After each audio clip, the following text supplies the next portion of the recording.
శ్రీకృష్ణుడు దేవకీదేవి యొక్క గర్భములో శ్రావణ మాసంలో అష్టమి తిథి నాడు ఏ నక్షత్రంలో? రోహిణీ నక్షత్రంలో స్వామి అవతరించారు.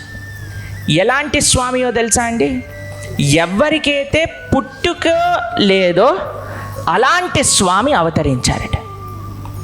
ఆయనకు అసలు పుట్టవలసిన అవసరమే లేదటండి, అయినా సరే ఆయన అవతరించారట. ఎందుకు? కారణం ఏమిటి? ఎంతమందికి తెలుసు భగవానుడు అవతరించడానికి కారణం ఏమిటి అని? ఎవరైతే చెప్పాలనుకుంటున్నారో హ్యాండ్ రైజ్ చేయండి. ఎందుకు నాన్న? ధర్మాన్ని స్థాపన చేయడానికి. వెరీ గుడ్, చప్పట్టు కట్టండి. ఇంకెవరు చెప్తారు? ఇక్కడ ఒక చిన్న బాబు చెప్పారు. నీ పేరేంటి నాన్న? ప్రద్యుమ్. నువ్వేం ఆన్సర్ చెప్పావు?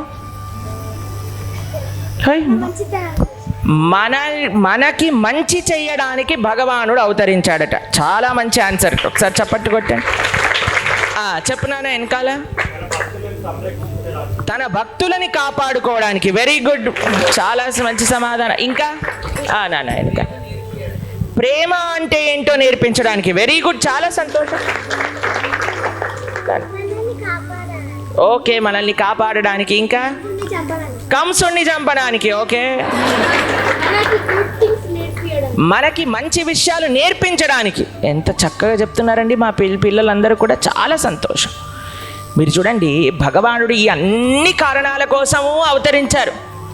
కానీ అన్నిటికంటే ముఖ్యమైన కారణం ఏంటో తెలుసా అండి? ఒకళ్ళు చెప్పారు, మనకి భగవంతుడి పట్ల ప్రేమను నేర్పించడానికి భగవానుడు అవతరించడానికి కారణమట. ఏంటో తెలుసా అండి? ఇప్పుడు ఎప్పుడైనా మీకు మెమరీ లాస్ పేషెంట్ ఎప్పుడైనా చూసారా మీరు? మీరేనా?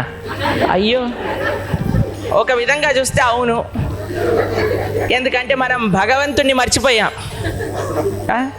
మాకు ఒక డివోటీ ఉన్నారు, వారి పేరు శుకదేవ స్వామి అన్నమాట. వారు కురుక్షేత్రంలో చదువు చెప్పేవారు అన్నమాట. అయితే వారు ప్రొఫెసర్గా జాబ్ చేస్తున్నప్పుడు, ఇప్పుడు సన్యాసాశ్రమం స్వీకరించారు. ఎప్పుడైతే వారు జాబ్ చేస్తున్నారో అప్పుడు వాళ్ళ కొలీగ్స్ అందరూ కూడా వచ్చి వారిని అడిగేవారట, అయ్యా మీరు ఈ ప్రపంచంలో ఉండే భౌతికమైన సుఖాలన్నిటినీ వదిలేసి అసలు ఎలా ఉండగలుగుతున్నారు? మీరు అసలు సన్యాసాశ్రమం స్వీకరిస్తారట, అసలు మీకు ఇంత వైరాగ్యం ఎలా వచ్చింది? ఎలా భౌతికమైన ఆనందాలను అన్నిటినీ కూడా వదిలేయగలిగారు అని అంటే మా స్వామివారు చెప్పారట, అయ్యా మాకంటే ఎక్కువ వైరాగ్యం మీకున్నది అన్నారట.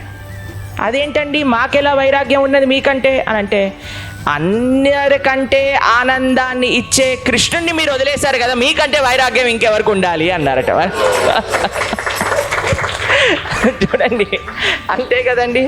అందరికంటే వైభవం, అందరికంటే ఆనందం, అందరికంటే అమోఘమైన భగవానుడిని వదిలేశాం మనం.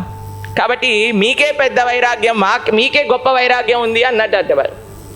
కాబట్టి మనము మర్చిపోయామండి భగవంతుడు ఎవరు అని. మనం మర్చిపోయేసరికి భగవానుడు ఏం చేస్తున్నాడట, మళ్ళీ మళ్ళీ మళ్ళీ మళ్ళీ అవతారాలు స్వీకరిస్తూ ఉన్నారటండి, ఈ ప్రపంచంలోకి వస్తూ ఉన్నారట. ఎందుకు? మనకి ఆ భగవద్ వైభవాన్ని గుర్తు చేయడానికి. ఎలా అయితే మెమరీ లాస్ పేషెంట్ ఉన్నారనుకోండి, ఆయన దగ్గరికి చిన్నప్పుడు దిగిన ఫోటోలన్నీ చూపిస్తుంటారు. అరే నాన్నరా అమ్మరా ఇలా ఇలా చూస్తుంటే వాడు ఏం రెస్పాండ్ అవ్వడు అనమాట. వీళ్ళు మాత్రం వాళ్ళ ప్రయత్నం చేస్తూ ఉంటారు. కానీ ఏదో ఒక సీన్ ఆయనకి గుర్తు రాగానే వెంటనే అమ్మా అని అంటాడు. అలా భగవానుడు మళ్ళీ మళ్ళీ ప్రపంచంలోకి వచ్చి లీలలు చేస్తూ అవతారాలు స్వీకరిస్తూ ఎక్కడైనా జీవుడు పట్టుకుంటాడేమో, అయ్యా తండ్రి రంగనాథుడే, కృష్ణుడే, నారాయణుడే అని అంత ప్రేమతో మనకి భగవంతుడి పట్ల ప్రేమను నేర్పించడానికి స్వామి మరలా మరలా మరలా అవతారాలు స్వీకరిస్తూ ఉంటారట. అన్ని అవతారాలలోకెల్లా శ్రీకృష్ణ అవతారము మానవుడికి చాలా దగ్గరైన అవతారం అండి. ఎందుకో తెలుసా? అందరికంటే లేటెస్ట్ అవతారం కూడా.